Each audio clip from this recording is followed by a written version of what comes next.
Hey, good morning, Eastern Oregon, and welcome to this June 6th version of AM Live on EOA, your connection to Eastern Oregon. And here in just a bit, we're going to have the Loveland Safe Ride guys with us. You're not going to want to miss this part of the show. You're going to enjoy it. And also, this is the 80th anniversary of D-Day. So, hey, how are you, man? You were alive for that, right? 80th anniversary of D-Day? Yeah. What are you about, middle school? I was going to say something rude, but I decided to stay on the high You'll road. never be able to get me with age, because I'm always going to be younger than you. That's right. No, yeah, you were talking earlier about a car, that 79 Blazer. It's like, 79 was a good year. That's the year I was born. That was the year I graduated from high school. Yeah. So, yeah. So, well, those cars back then, they're just built different. Yeah. Heavy, you know what I mean? Like you could smack anything and you didn't have to worry about much. Yeah. Nowadays, you get into a wreck in one of these little... I know. It's just so... No. Well, I mean, I don't know because I don't own a vehicle like that. Just no, me neither. Yeah. I can't afford it. I don't live the fancy life. Yeah. Don't really care either. It's first Friday. We made it almost through the week. Yeah. Well, I mean, I'm leaving tomorrow morning, so I don't. That's I won't right. Be here tomorrow. Your son's graduation is this weekend? It's tomorrow. Yeah. They do Friday night graduation. It's weird. Yeah. It's weird. I don't know. Where are they having that at? At the high school in Dallas. Yeah. Yeah. So, each student only gets 6 tickets. That's crazy. Like, that's like if you have a couple siblings and 2 parents, there's 4 of them gone. Yeah. What does only one set of grandparents get to come? Yeah. Like. You got to have a little bare knuckle fight in the backyard to see who gets. Well, and that's not unusual. I mean, like in college graduations and all of that, they just there's just they have limited capacity. Yeah. Well, what they do at Dallas though is the stands. Yeah. So they'll do like seating is the ticketed part, but I think it's at the football stadium, so. There's standing room where you don't have to have a ticket. Oh, okay. So like you won't not get to go, but you won't get to sit. Yeah, but can you imagine standing for 2 hours? I do it all the time. Yeah. That's why I've slowed down on pictures because my foot's been screwed up. Yeah. Because there's days where I've done like 3 or 4 games, stood for 12 hours straight just taking pictures. And that kills you. I need one of those little chairs, like for photographers, but made for a fat dude, like a extra size one. Because there ain't no way I could sit on one of them. It would look like it was just like. I want to see that picture. Yeah, it would not be pretty. There's like probably something like that online. Stools, I need the fold out camping chairs. Yeah. Like I got to get the bigger ones. Yeah. Like I don't fit in these regular people size things. Yeah. Well, no. I sympathize with that. I do. It's life. Yeah. It's part of it. Even if I lost more weight, which I have lost some weight, I would still have to use big stuff. I'm just big. I'll never get just... When was the last time you were like on an airplane in one of those narrow seats or anything? Has it been a while? It's been probably about 8 years. Yeah. I don't know. I don't like flying, so I that's drive right. whenever That's I have right. to. It's off the ground. The last time I flew, though, I flew first class. Just so I had plenty of room. Paid the extra money. Like I was like, no, I'm not gonna be crammed between some, smelly old person and somebody talking my ear off. Yeah, I resent and that. then have to sit like this, like because my shoulders are so wide. Yeah. No, I ain't doing that. Nope. All right. Well, hey, want to do sports? Let's do it. All right.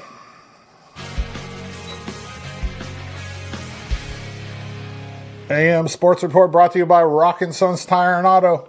East end of Adams and LeGrand. Go see JB and the boys if you need anything done for your vehicle. The Mountie Awards took place on Tuesday night. It was a celebration of the culmination of 2024. The EOU had a really good year athletically. Here's some of the big winners from the night. Female Breakout Athlete of the Year, Cara Vaughn. Male Breakout Athlete of the Year, Judson Madsfield from EOU Track and Field. Female Newcomer of the Year, Miley Mills. She plays volleyball and basketball at EOU. Male Newcomer of the Year, Garrett Hawks from EOU Basketball. The game event of the year was the Hunter Sparks National Championship. I wish this would have been a tie between him and TJ. They both won national championships. It would have been nice to see it be a tie, but congratulations to Hunter. That's awesome.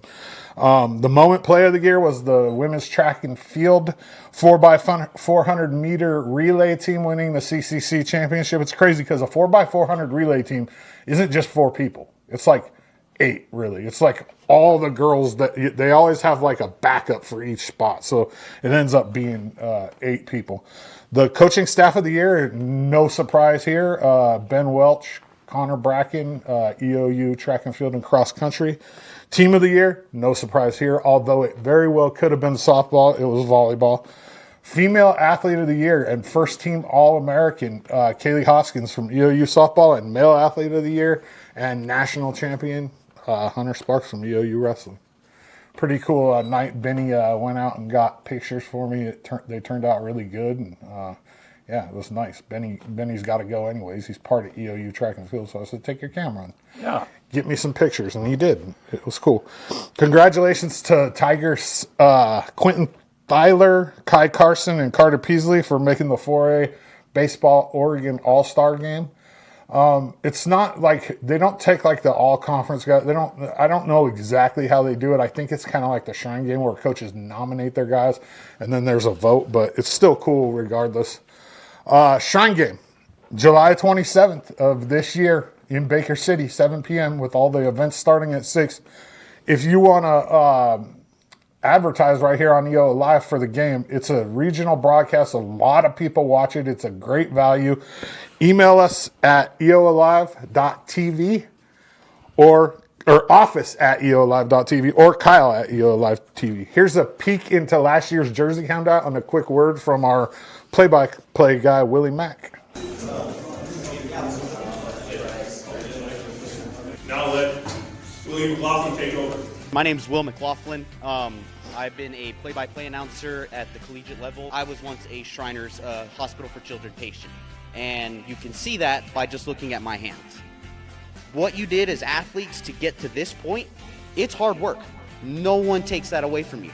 Like, the money you raised and everything you've done up to this point is nothing short of amazing, and you don't ever realize it. I love being on the broadcast. I love seeing you all as athletes go out and compete.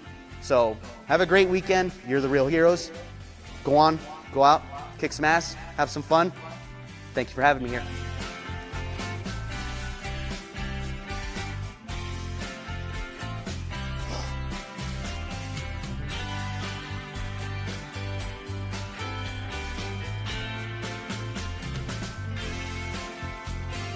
Thank you, sponsors.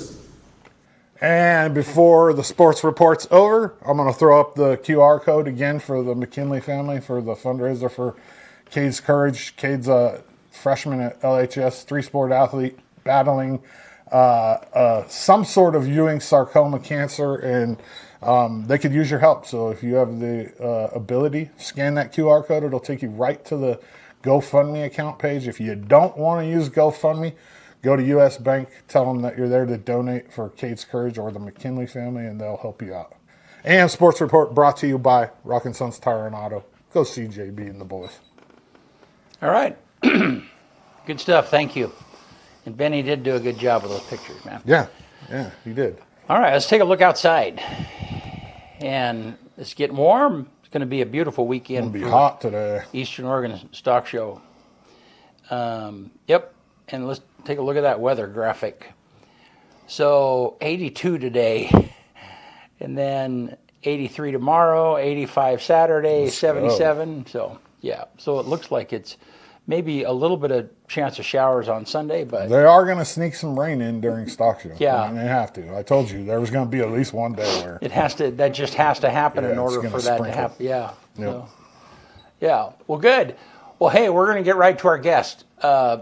glad to have you guys with us today. Here in just a minute, we're going to have the Loveland Safe Ride crew, which is Kevin Loveland, Sheriff Cody Bowen, and Jerry Hopkins. Hopkins, thank you, yeah. Jerry's going to be with us, and they're going to be talking about Loveland Safe Ride, and I'm sure a whole bunch of other stuff, so you don't want to miss it. We'll be right back. What are you guys doing? Practicing our roping for this weekend. What are you doing? Well, that's what I'm here for. Really? I'm actually going to practice roping. The Eastern Oregon Livestock Show is coming up this weekend, and I think I've got a really good chance. I've been watching this roping on YouTube. Okay, well, first off, I think we got a couple questions for you. Okay, I'm listening. Okay, so, well, where'd you find that hat, first off? Oh, I found it on the freeway. It was rolling around. Some truck drivers had run it over, and I figured it would make me look like I'd been bucked off a couple of times. Oh, all right. Yeah. Is that the dummy? Yeah, it is, yeah. Yeah. You got gloves? Oh, I got gloves. Yeah, they just sold me these brand new high dollar, top of the line roping gloves at the roping store. Look at these. They're set. They said that these were the best money could buy. All right. Yeah. They got a little alligator on them. You need any tips? You know how to use one of those? No, I've been watching it on the YouTube. Oh, all right. So, like I said, the Eastern Oregon Livestock Show is coming up this weekend, and I was hoping to maybe intro. You guys need a partner? I'm entered up, man. I'm good. Oh, you guys got. did? Yeah. Okay. See what you got. I already got my number. I already got my number and my chaps. This is kind of a Did you pleather steal that thing. number out of my trailer? Well, yeah, I found it in your trailer. But I think I could just be the 148th contestant out of the. Wait, I guess I don't come out of the bucket. Well, anyways, we'll figure it out. You guys mind if I give her a try? Go ahead. Because I got this rope, and I'm just gonna. How was that? That was good. It's a good thing you had your chaps on. Oh yeah. I found these in that trailer over there. They say Logan Atkinson on them. That's kind of interesting. I didn't even know I had those. But so I'm just wondering if you guys think I got a chance. Yeah, I think so. What do you guys think? Can't win if you don't enter. Well, that's true. Okay. So ladies and gentlemen, the Eastern Oregon Livestock Show is coming up this weekend. Make sure you get online, check the schedule of events. And Loveland Safe Ride is giving rides this weekend, all weekend long. You just got to call 963-5022 and we'll get you a ride home safely. And make sure you enjoy the rodeo and everybody come out. It's supposed to be great weather. See you there.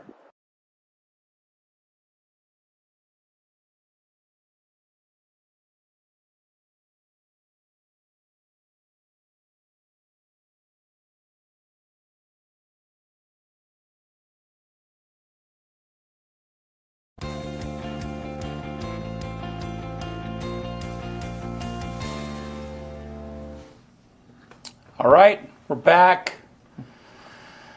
Kevin Loveland, Cody Bowen, and Jerry Hopkins. Glad you guys are with us today. Did I say that right? Yes, you did. Okay, thank you. But your real name is Beeve. Is that what you said? Yeah. That's correct. Now, where did that name come from, Jerry? Jerry Mathers, like Leave It to Beaver. Oh, okay. He's had that name since he was a very, very small boy, and it's just stuck with him. That's the way he is in my phone. I don't even have Jerry in my phone. When I was younger, I didn't even know what his name was. Like, I didn't know his real name. I answer to a lot of names. That's right. Especially if dinner is associated with it, right? Yeah. Exactly. Well, cool. Glad to have you guys all here. And you've not all been, all three have been on the stage at the same time. No. No, And it was so, the first. Yeah. Cody and Kevin yeah, have been on before together. Yeah, but no, glad you guys are here, and what a great program that you started, Kevin. And I know that you've shared that story about that coming out of a tragedy in your own life and wanting to have an alternative for you lost a good friend. Yes. To a drunk driving incident up in Montana, and out of that you decided that you wanted to do something active to make this better. Yes. And then this weekend is Eastern Oregon Livestock Show. Next weekend is the Bear Fest, okay, and then Elgin Stampede The second full weekend in July. Yeah. Yeah. And then Chief Joseph Days. And yeah, I mean, did I miss any? I mean, so, and pretty much, I mean, any drinking event, for lack of a better term, where there might be a risk of drunk drivers, people who are inebriated and get in front of the wheel, then you guys are actively, the 4th of July, I'm sure you guys will be involved in that. And then certainly the New Year's Eve celebrations and stuff. So, yeah. That's Jerry's biggest night, New Year's Eve, I think. Yeah. No. So, well, I don't know, man, where to even start. So, Jerry, why don't you give us a little bit of a feel for how how has this progressed in your life? I mean, you kind of, Kevin started it, but somewhere along the line, he kind of scooped you in, and away it went. Yeah. You know, I used to have a drinking problem. You know, I'm clean and sober for 23 years now. Yeah. 23 years. Yeah. You know, I do it because I don't want people to go through the same things that happened to me in life. Yeah. And, you know, it's an amazing program. You know, we've hauled over 200,000 people in these 20 some odd years. Wow. It's, you know, a lot of great memories, a lot of good stories. But, you know, we want to keep our community safe. Yeah. You know, the support we get from the community, from you guys, the Sheriff's Department, State Police, LaGrande Police Department, it's amazing. You know, I can't walk into some place this week and, are you going to be driving, Jerry? Are you going to be driving? It's, you know, I look forward to it. Yeah. You know, my number one goal is there better not be a DUI this weekend. Yeah. I got 3 drivers tonight, 5 on Friday and 5 on Saturday. Wow. It's, you know, we're looking for, you know, nice warm weather. It's going to be a good turnout. Yeah. And so then let's go back a little bit. And when did Kevin involve you? And then at some point along the line, he kind of handed this primarily over to you. Yeah. Was that in 99 or 2000? 2000. 2000, you know. 2000 I did the first year, and then He, you know, he held a lot of people, and, you know, of course with Kevin, you know, there's not a microphone or a person that he wants to stay and talk to for 20 minutes. And, you know, we got to get, you know, we're like the fire department. When someone calls, we want to get them home. Yeah.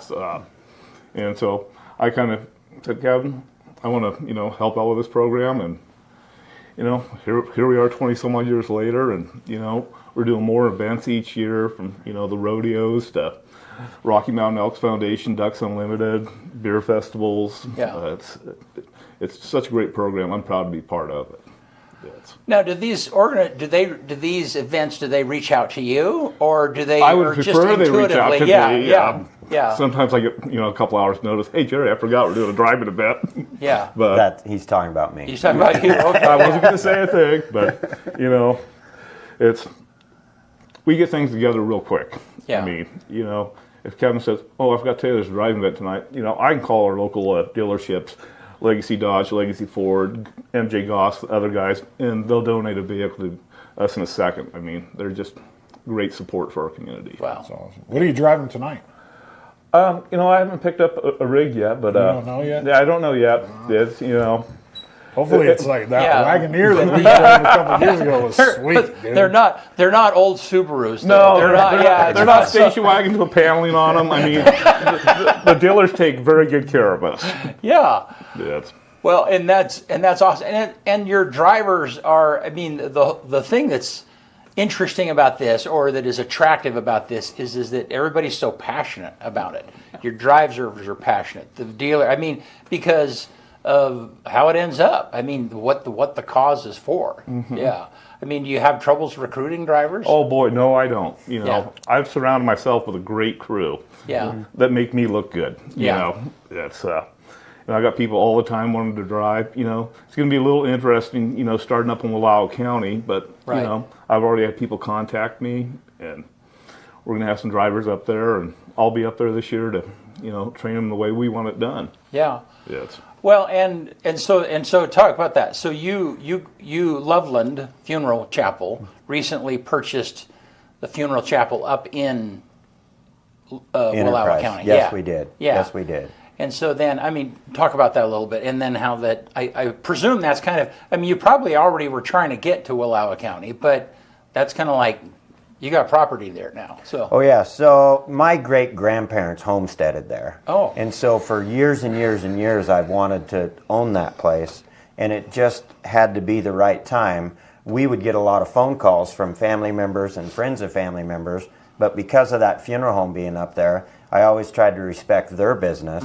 And so we tried not to help that many families up there, but we kept getting phone calls, and then finally the opportunity came available, and we bought the funeral home business about a year ago. We're still working on the building, but there just has to be some repairs done. Yeah. And it's been amazing. The people in Wallowa County have been very, very wonderful to us and receptive, and very pleased that they now that obviously the funeral home didn't get sold and they weren't left without a funeral home. Yeah. And that's where I'll be headed right after this. We're up there a couple of days a week, and it's been great. So then has that also encouraged the Loveland Safe Ride to expand? I mean, Yes. connect those two things. For Yes, me. and so Jerry started last year during Mule Days up there, Okay. and that was a great success as far as getting public awareness. But we weren't that busy, and it's going to be just like how it happened in La Grande. I hauled a few people the first year, and then Jerry the next year hauled several, and then now we're doing thousands every event, and it'll get busy up there, and it's probably going to be like careful what you wish for kind of a thing. Yeah. Because we'll be at Chief Joseph Days this year, and Jerry's already started having conversations with the people that are in charge of their transportation, and it's going to be big, and especially Chief Joseph Days. That's a giant rodeo. Yeah.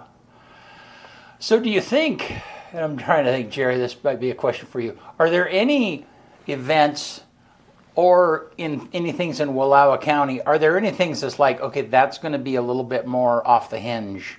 Are there some events that are like a little more wilder than others, or I don't know, do you have any gauge for that? Or area, do they party a little harder in Wallowa County than we do here, or yeah? Well, I can't really tell you. We've only done a couple events, but there's the lake. When there's events at the lake, things do get a little wild. But it's what goes on in the rig stays in the rig. Some of you that rode around with me. Yeah. That is one thing I have to give Jerry credit for. Well, actually, two things. Most of all, when he came to me and asked me to take over the program, I had to beg him to let me pay him, and he wouldn't take money for years. Yeah. He wouldn't take anything, so I would go and try to drop something off at his house. Like one time I dropped off a bow, and I just told him I'm not going to take it back because Jerry is an archery hunter. And then one time I dropped off a gun case, and I just kept saying, Jerry, we are getting very, very positive publicity out of this, and it's okay for you to get paid. And he was like, nope, I owe this to our community, and I just want to do what's right. And he did that forever. Yeah. And finally, we've worked out an agreement because it's gotten so big, and his phone rings off the hook all night long for these events that 7 days a week. that we finally work things out. But what I really want to give Jerry credit for is, and I'll give you an example. A really good bartender can sit down and have a conversation with anybody about anything, and that conversation stays there. And Jerry has always been good to respect the people, because he knows they get in the rig and they're drunk and they're just saying, whether it's a couple fighting, whether it's a sorry for you hearing this, whether it's an underage kid that had been drinking, Yeah. he gets them home safely. He doesn't talk about what happens in the rig, and because sometimes in our rig it's a party. We're not letting people drink or smoke or anything, but they get in and things are wild and crazy, and Jerry's got to wrestle people down, like, you guys got to put your seatbelts on, we got to be safe, and he just keeps it in the rig and he keeps it safe, and he's unbelievable. And the drivers that he has hired, hands down, are just class acts from every single one of them. Yeah, that's awesome. Now, and Kyle, you were on a ride along with Jerry, right? Yeah, New Year's, not this New Year's, but the one before. Yeah. Yeah. We got to see a couple fight. I ain't gonna say no names, but No, don't mention names. no names. I don't even know their names. It was very entertaining. Yeah. And then a mom and a son. I said, "There's cameras in the car," because I put cameras in there, and I told the kid, I said, "There's cameras in here." And he was like, "Oh, okay." And then I told him what I was doing it for. I was doing it to show during the Cody Bowen show, the show with the sheriff. And he's like, "No, I'm not being on camera." Well, and we've seen taxi cab confessions or something like that, and you always kind of wonder, because people their inhibitions are like down, when they're inebriated. Yeah, and so then their courage, liquid courage, that's which is inappropriate courage sometimes. Yeah. So Cody, what would you say? I mean, what events are there times where you see it's like, okay, we're going to need more officers at that event. We're going to need more. I mean, what do you kind of see as people just party? I mean, they're more relaxed, and what are some of the things that you see in the county that it's just that this is really helpful from that standpoint? Well, I'll tell you, it's definitely calmed down over the years. Yeah. This program has, no doubt in my mind, saved hundreds of lives. But as far as the events themselves, there used to be, just take Stock Show coming up, for instance, there used to be 2 or 3 bars downtown where people would, after the rodeo, already lit up, go down to the bar, and then they'd continue on, and it'd go into the night, and there'd be fights, there'd be, people driving, drinking, crashes, accidents. There's a lot of activity. Elgin Stampede the same way. It used to get real wild after the rodeos. Chief Joseph days. I mean, you couldn't go into a bar without getting stabbed or shot. But those days are gone. And a lot of that is contributed to people knowing that they have a safe place to go, they have a safe number to call, they can feel secure in the vehicle and know that they're, you can put your best friend in there, male, female, and they're going to get home safe. Yeah. Events for us, any event where we have a large population of folks, we try to have as many people as possible. But, something to think about on that, I could have, 1 or 2 deputies on at midnight, let's say between here and Union, and they pull somebody over under suspicion of DUI, and that's a 2 or 3 hour incident from start to finish where that deputy's not out on the road, not out showing that presence or being involved in the community. And it takes a lot away. That one DUI driver is a tremendous effect on the whole group as a community. So not having those gives us more time to get out there in the public and just be around. Everybody, and I've said this before, but you see a police officer behave a little bit better. Right. Absolutely. Whether you're friends with them, whether you know them, whether you're not. A police officer pulls behind me, and I'm driving down the road in the middle of the day, and I'm okay. I'll mess with them, but it just changes your attitude. It changes your tune. So it's I can't say enough positive things about this. People talk about giving back to your community and being a part of it, and I think part of them being up in Wallowa County, and I don't want to speak for Loveland, but having a business in that community is not just having a business and taking people's money and providing a service. It's about being a part of that community and volunteering yourself and your services and giving your time and becoming an actual part of that community where they see their faces, they see their vehicles, and they recognize them more than just a funeral home. These are people that are part of the community, and they're saving lives, and they love this community and want to be a part of it. So same thing with us in law enforcement. All of my guys, well, not all of my guys, but the majority of them, including myself, we all started as volunteers. Giving back to this community some way, some form, is what this is about. And these 2 gentlemen's story catapult them into this giving back in a way that, man, I can't think of another program that saves lives like this one does. Yeah. Very proud to know these 2 gentlemen and to be a small part of the, herding people to Jerry's vehicle at night. Here you go. Here's a ride. And I would like to say something on that note. A lot of people look at police officers and they just think that they are out to get me. Like, oh gosh, there's Cody. Like, oh my gosh, he's out to get me. And if you pay attention at the rodeo this weekend, that's exactly what he and his officers and even the state troopers do. They all have Jerry's phone number. Jerry is in open communication with them. And if they see somebody, and I've seen them do it, if they see somebody getting in their car, they walk right up to them. They don't wait for them to leave. No. They walk right up to them. Not trying to trap them. They walk right up to them and they say, I wouldn't do that if I were you. Jerry is parked right over there. and they encourage it. And if, as people are walking out of the dance, if they're headed towards the parking lot instead of headed towards our rigs, they're stopping them and they're asking them, "You're not driving, are you?"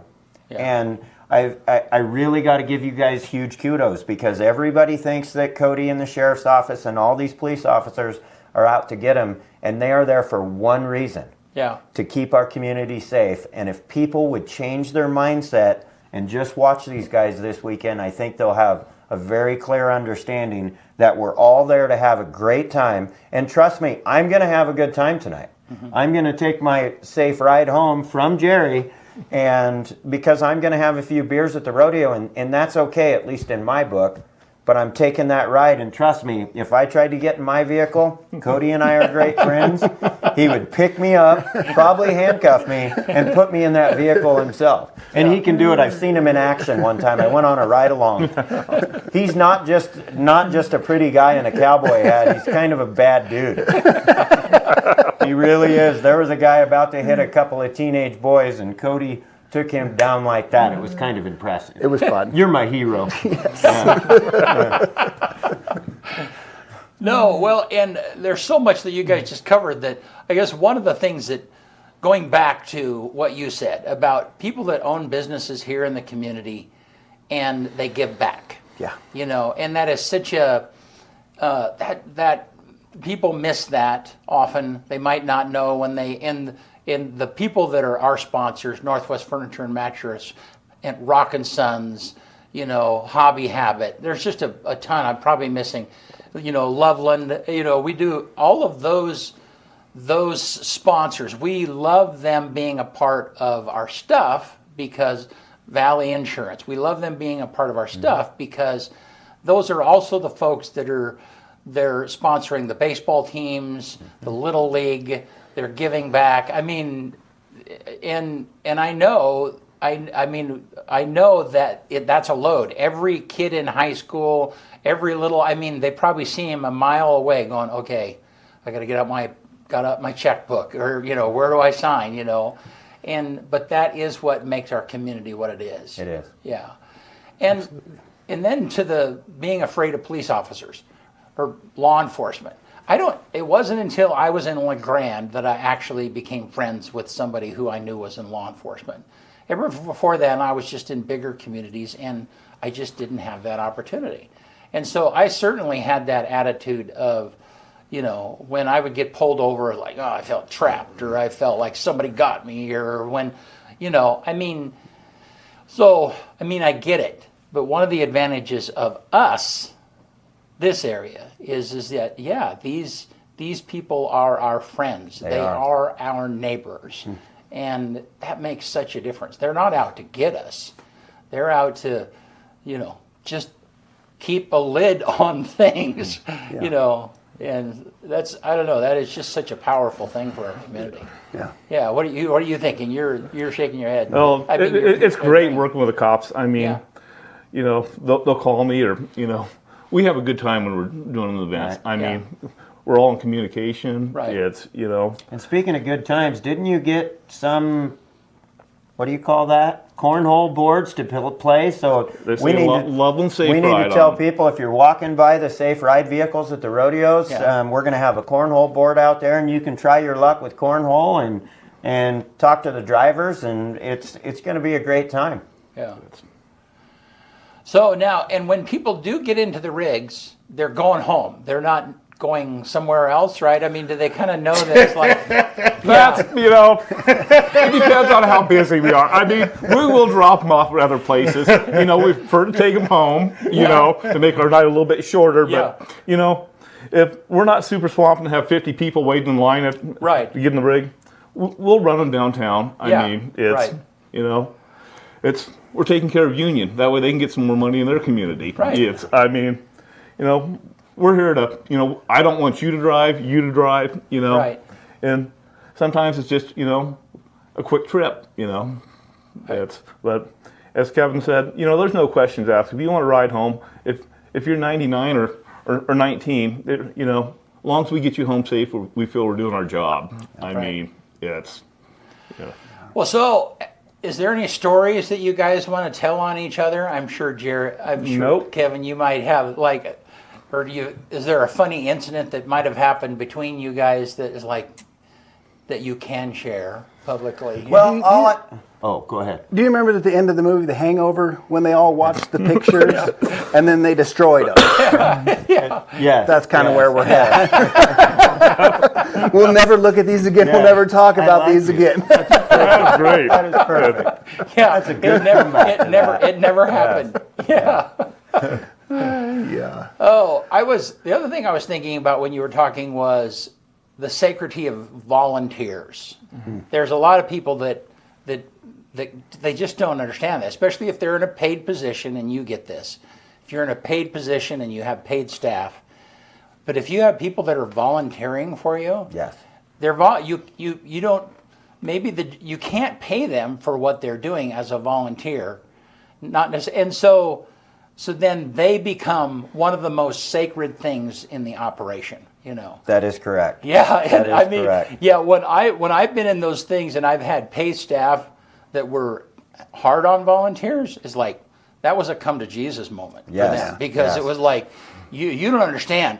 That volunteer might be, I can hire other people to do what you're doing, but you can't hire volunteers. Yeah, but I think Loveland Safe Ride's in a kind of a different situation because they got people that want to drive. You know what I mean? Right.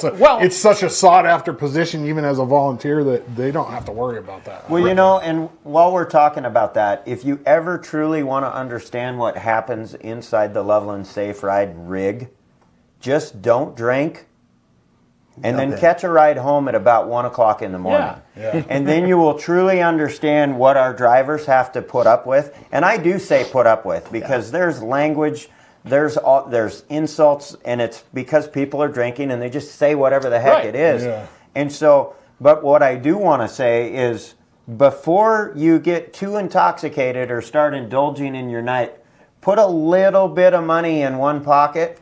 Just a little bit, just to tip your driver if you think your driver has put in a long night. Because our rides are free, but our drivers do appreciate a little bit extra, and we're just talking a few dollars. Yeah. But it all adds up at the end of the night, and it helps because these guys do have their challenges. Jerry has broke up fights between husband and wife. He's broke up fights between guys together, girls together, and he's even helped out the state police when they were just about to arrest somebody, and Jerry stepped in and just said, "Hey, if I take him right now, will you let him go?" Yeah. And they're just like, "Absolutely, but he's got to get in your vehicle right now." And Jerry swept him in his vehicle, and you took him like clear to Tollgate, and that was out of Elgin. And we're truly there. All we care about is getting people home safe. We might offend somebody, telling them to put their seatbelt on, or telling them they can't smoke a cigarette in the vehicle, or telling them they can't drink that beer that they smuggled in their pocket. And people do get a little angry, especially when they've been drinking. But the sole purpose is for the safe ride, and as long as everybody understands that, we will continue to just thrive. And it's, like I said, it's unreal the communication that we have with the police officers. Mm-hmm. Speed dial. And sometimes we get really busy and things get chaotic. And I know Jerry's had to call in a little support from the police officers before when things get out of hand in the vehicle. And so just thank you, everybody, for understanding our rules. And when you get in the vehicle, put your seatbelt on and don't wait to be asked to do it. That's our rule. The seatbelt has to be on, and we just appreciate everybody using our service and not becoming a client of his or a client of ours. Right? That's a really good way of putting it. The most annoying thing when I rode along with him was the music requests. Oh my God, just shut up, sit back there, and talk with each other. Like I mean, we even had a husband and wife or boyfriend and girlfriend fight, this, that, you know. But the music requests were just out of control. It's like, dude, you're going like 7 miles. Be quiet. That's one song. Yeah, this is a free ride. Yeah. This is not an Uber. We're not listening to yeah, Blue you're not paying. Yeah, I used to, with my kids, and they would complain about the music. It's like, I'm driving, I'm God, little G of the car now. Yes. Yeah, I get to decide the music. Yeah, You pay for it. that's right. Yeah, so. Oh, wow. Yeah, so let's go back to Cody for just a minute. I think a lot of people might not understand that an officer arresting somebody in an incident is the beginning of a very long. I mean, talk about that for just. And I know that because, my son-in-law Kyle works for you, and so, I mean, maybe help people understand, what's involved after that. Yeah. Yeah. Well, you not to mention the sheer humility that comes along with it. The embarrassment of, you've embarrassed yourself, you've embarrassed your family. Let's just say that it's just a DUI and you don't crash, you don't kill somebody, you don't kill somebody else. Just the citation and the arrest itself, just the portion of the consequences of the cost of it. He talks about the tip jar, $20 in the pickle jar at Jerry's dashboard compared to the thousands of dollars, $10,000 in attorney fees if you choose to fight this, just the bare loan. You're going to lose your license, you're going to lose your concealed handgun license permit, you're possibly lose your job if CDL, you're going to lose your CDL.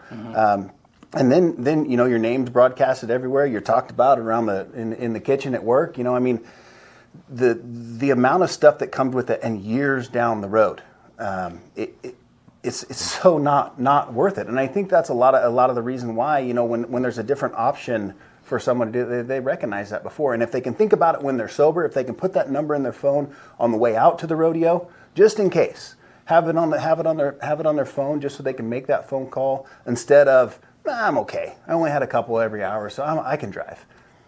Because I tell you what, it's not always the intoxicated person or the person that's had a couple beers, but things happen, and there could be somebody else that runs that stop sign. There could be that child that runs out in front of you that, it's something that's not even your fault, and the next thing you know, you're going to jail because you're impaired. Yeah. So, and that's not just drinking, that's prescription medications, that's marijuana. We see a lot of vape pens, that's, socially acceptable now, and marijuana's legal, obviously, in Oregon, but it's a sense of impairment, and I promise you do not drive better after you've had a couple. I don't care what your buddy says. No. I drive slower, I pay more attention, and let me hit that pipe one more time. No, that's not the case. It impairs your reflexes. Yeah. Impairs your ability to make a good decision and when you need to be, clear-headed. So we've all been at a place where we were maybe impaired or close to being. How do you know? I mean, certainly if you're in an event and you've been drinking all day, or all night, but let's just say you go to bench warmers and you've had a couple or whatever.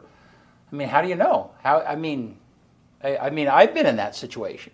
It's like, well, I think I'm fine. Yeah. I don't know. Well, I can tell you, in my experience, people say, oh, 2 beers. 2 beers. 2 beers. I had 19. I had 2.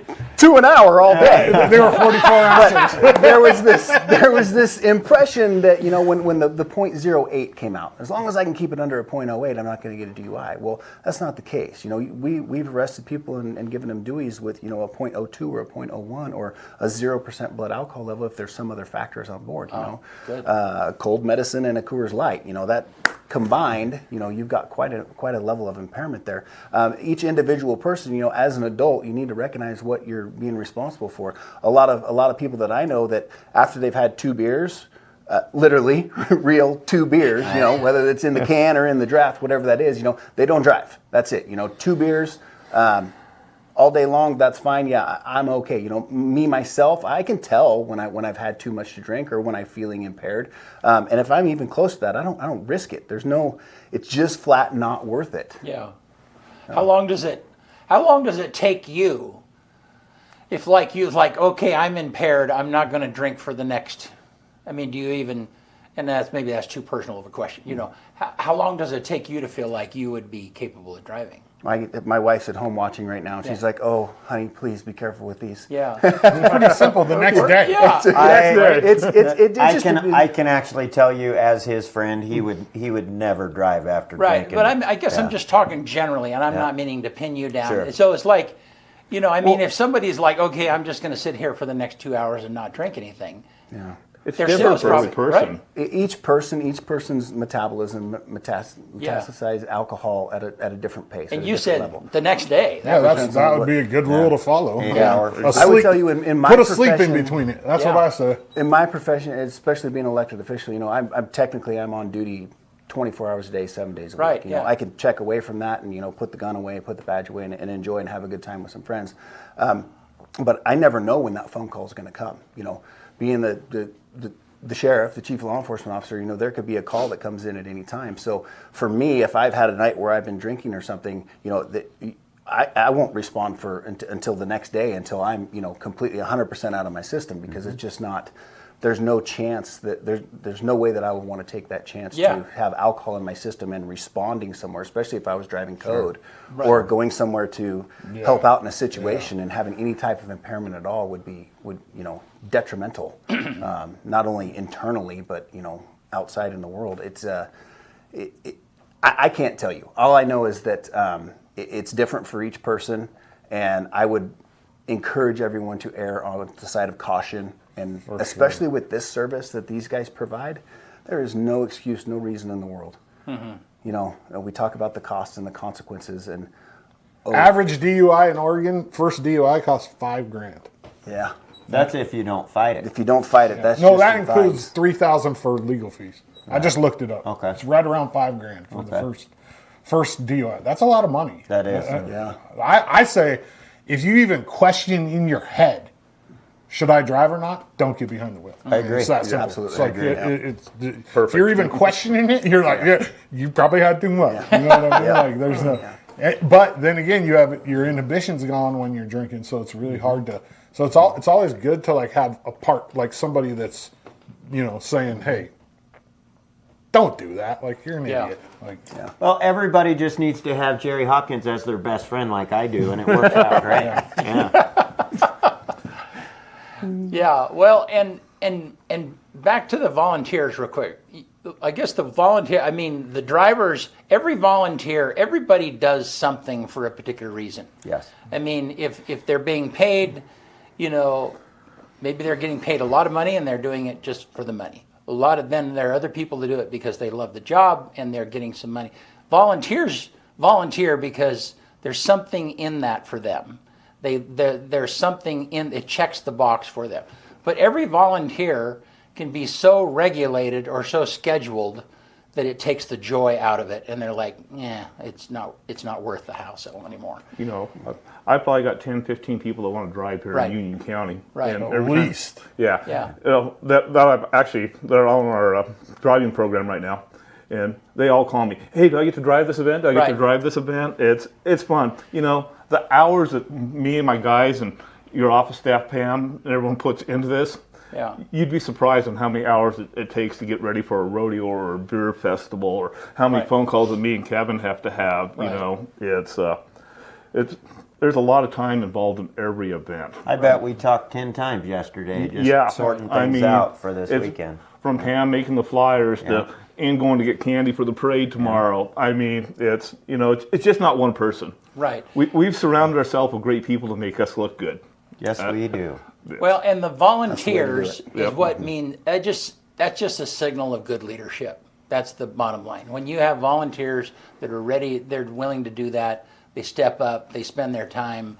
You know, just all the boxes are checked for them to continue to do that. That's just good leadership. Well, I think Jerry has ran that program since 2001, and it's been absolutely amazing, and he is not kidding. I get phone calls all the time of people wanting to drive. He has a waiting list of people wanting to drive, and a lot of people kind of have similar stories. Like they used to drink, or they had an experience and they just want to help and give back, and it's truly amazing. Like these guys, it can be 1 o'clock in the morning and you get a ride home from them and they're like, hey, how are you guys doing? You know, they're not angry, they're not irritated. They probably are a little irritated because when you deal with drunk people all night long, it's kind of irritating. But A little bit. But these guys, you know, turn up the music and they let people have fun and they let them enjoy their night. And we have an amazing group of people. And Jerry has chosen them very carefully. I've thrown a couple of names at him. We've tried some people in the past, and now I've learned to just let Jerry do what he does because he knows the program. Yeah. And I just try to be like, oh, sure, we'll put you to work. And they're not always the best fit. Right. Yeah. I think that volunteer, when you focus on a volunteer, no matter what the thing that they're volunteering for, but it's something in their heart. It's something that drives them. They're not doing it for the recognition. They're not doing it for the money. Something inside of them, whether that's a past experience, whether that's a loved one, whatever that is, something inside of them drives them. Search and rescue unit, for instance, 100% volunteers. And those guys are out there in the middle of the night in the rain. They're answering the calls, and we have one of the best search and rescue units in this whole state, as far as I'm concerned. But it's all driven by volunteers. There's a couple guys in the admin end of things that work for me. Nick Vora, you've had him on here a couple times. But just being a volunteer, there's something inside of somebody that wants to give back, and you can't teach that. You can't ask somebody to do it. It has to come from them, and they step up, and there's a reason. You may never know that reason, but something in their heart is driving them to give back to the community. Right. But that's a perfect example. But on your end, you guys have a budget for search and rescue. So then they have the stuff. Those volunteers have the stuff that they need when they arrive. I mean, there's training involved. I mean, and that's a perfect example of you do everything you can to encourage those volunteers for them to continue doing what it is that they want to do. Yeah. Well, it's like these guys. It's safety. You know, you want them to have the best equipment. You want them to have nice vehicles that are safe to get these people home, to get them home at the end of the night. Same thing with search and rescue. You want to have them. They're out saving lives, just like these guys are. You want them to have the best equipment so they can be safe to get there, to do the job, to come back home. Yep. And speaking of the vehicles, I definitely want to put a shout out. I know Jerry's mentioned it, but like Goss Motors, Legacy Ford, Legacy Dodge, and the other guys, Jerry simply picks up the phone and calls them, and they just say whatever you need.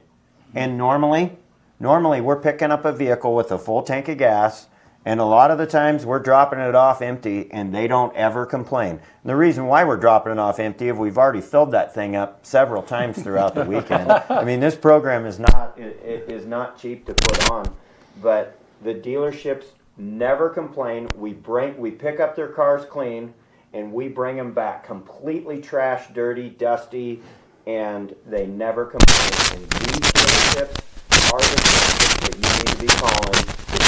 Vehicle. You absolutely have to find one out of town. Make sure you shop there first to make sure they don't have it or they can't get it. And then if it's something that they can't get, go somewhere else. But these guys are amazing. Our local auto dealers have done nothing but help our program. Yeah. Good. All right. What'd you say, Gabe? I missed it. You said we lost Kevin's mic. Okay. Uh-oh. All right. Well, That could be a good thing. no. It's like time. When he was talking about the ride-alongs, I've been on a ride-along with Jerry Beeve. I've been on a ride-along with Cody, but I ain't never going on a ride-along with him. You know? Well, don't say that. Well, eventually. You won't remember it. Eventually, I won't even know I'm there. But I'm not going on a ride-along with him. No, not happening. I'm not that. That just freaks me out, man. No. Thank you guys so much, and thanks, Kevin, for doing this and pushing it's awesome. us forward. Awesome program. And, we got your mic working again, so. Oh, you're very welcome. Yeah. And they could hear you. Oh, they could. They could hear you. It just was a little echoey. Sounded like your commercial. Yeah. Okay.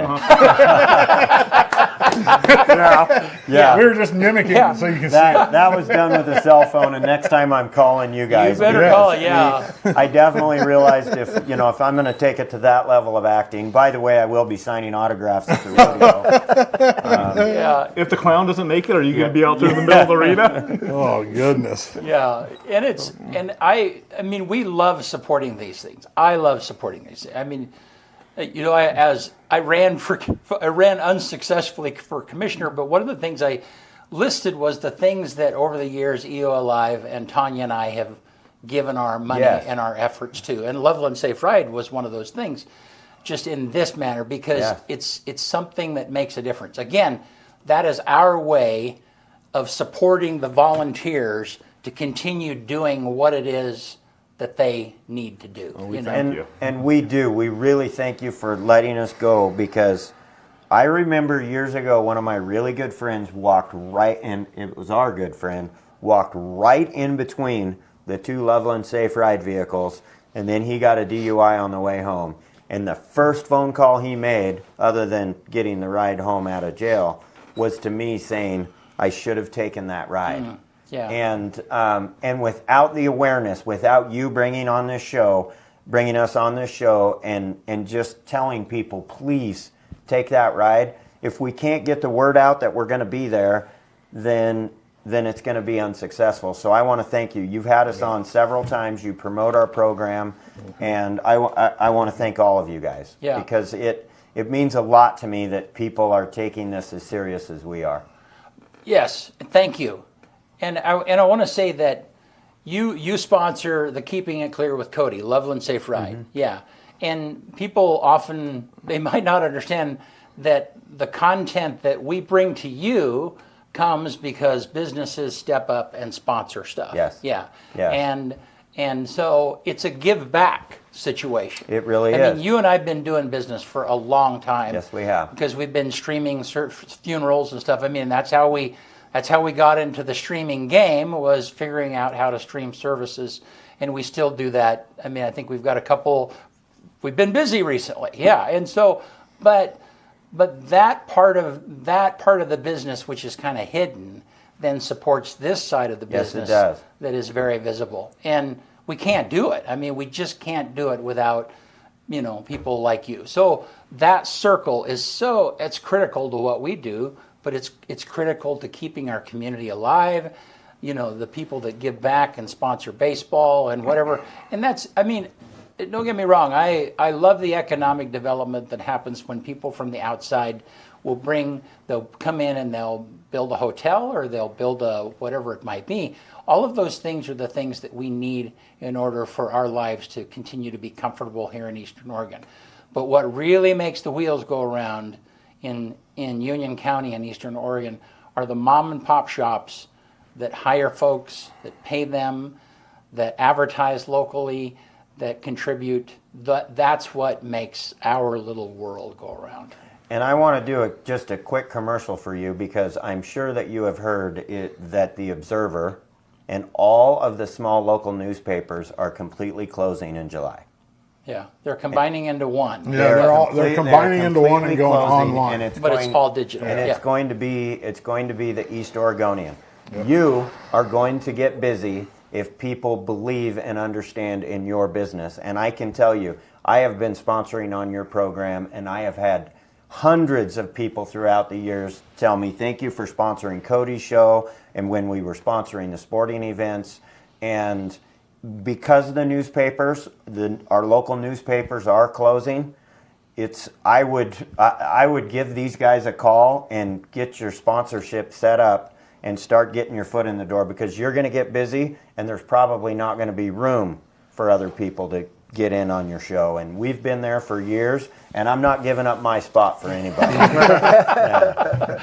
Hey, thank you for that plug. We really appreciate it. You bet. And thank you guys, every one of you, for what it is that you're doing. Yeah, and just real quick, so here's the information that you might need for Loveland Safe Ride. There's the number that you can call, and the times that they're available for the next 3 nights. Yep. So, and then any other major event that you can think of in the future, they also will be at. Thank you guys for doing this. Yeah, that's awesome. And be sure and pass on to the volunteers that are on the ground.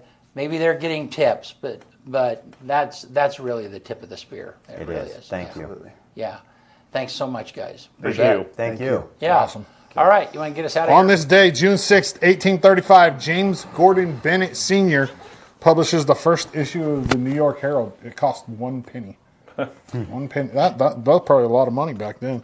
1840, the world's first adhesive postage stamp, the penny black, is first used in Great Britain. 1937, the German airship Hindenburg explodes in flames in Lakehurst, New Jersey, killing 35 of the 97 on board and 1 person on the ground. 1944, the D-Day operation of June 6, 1944, brought together the land, air, and sea forces of the Allied armies in what became known as the largest amphibious invasion in military history. Today marks the 80-year anniversary. Here's a couple little facts about D-Day. Britain was not alone. In addition to those from the UK, D-Day forces included sailors and soldiers and airmen from the USA, Canada, Australia, Belgium, Czechoslovakia, France, Greece, Netherlands, New Zealand, Norway, Poland, and a few others. The D-Day invasion was actually planned for the 5th of June. However, in true British fashion, the weather was too bad for the ships to sail, so it was postponed until the next day. The landing wasn't the first step, believe it or not. There was air attacks that happened before that, so it wasn't just the landing there that was. It was preceded by some ships dropping some bombs, I guess. 2023 on this day, the coronation of King Charles III and Queen Camilla at Westminster Abbey, London. It was the first monarch crowned in the UK in 70 years. She was queen for 70 years? I know, crazy. What, was she like 5 when she got it? She was in her 20s. She was young, early. yeah. Because she was in her 90s when she died. Yeah. Number 1 song in America on this day in 2004. This is probably, Cody probably has this song playing in his truck right now. The Reason by Hoobastank. He knows it. I mean, this is right up Cody's alley. For sure. The quote of the day comes from Neil Donald Walsh. And life begins at the end of your comfort zone. One more time. Life begins at the end of your comfort zone. That's all I got. Yeah. Awesome. My